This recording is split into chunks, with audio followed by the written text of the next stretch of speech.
आज लय दिवसांनी अनिरुद्ध सरांक आलतो, पण त्यांचा मध्ये चिकू भेटला आणि चिकू बाळेन लय चंचले, पण बोलानं झालंय. म्हणलं त्याला पहिला खाऊ घेऊन देऊ.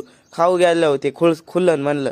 मग त्याला पहिलं किंडर जॉय घेऊन दिलं आणि पोरग खुल्लं काय गडी. म्हणलं चला आता. मग त्या अनिरुद्ध सरांना ना गिफ्ट घ्यायचं होतं, कारण ते जॉबला लागले, पण आपलं गिफ्ट राहिलं होतं. म्हणलं चड्डीन बंडी घेऊन टाकू. मग आलो सिटी ट्रेंड्सला, माडीवाडा नेहरू गार्डन जवळ नाही का. मोकार भारी भारी कपडे पाकिटन सगळं ठेवेल नाही का. शेंटच्या बॉटल बिटल. म्हणलं आहा. मग म्हणलं शर्ट चला चालू करू. शर्ट एकदम साईज मध्ये भारी भारी शर्ट. डावळा काढला, पिवळा काढला. मग सगळ्या कलरचे शर्ट पाहिले. मध्येच म्हणलं आरशात पोच देऊ आणि सर तेवढंच शर्ट घालू. आणि म्हणलं अहो लय वाढवानी दिसते हो शर्ट. इथं सगळे शर्ट उपलब्ध आहे सिटी ट्रेंड्स मध्ये, म्हणजे तुम्हाला जे पाहिजे ते. मग म्हणलं चड्डी पाहू म्हणजे पॅन्ट पाहू. मग त्यांना म्हणलं या पॅन्ट घालून. पॅन्ट आणि शर्ट घातला. म्हणलं आता गॉगल घालून पाहू भाऊनला. बाबा भाऊ तर डायरेक्ट झाक, डायरेक्ट नवर देवच. मग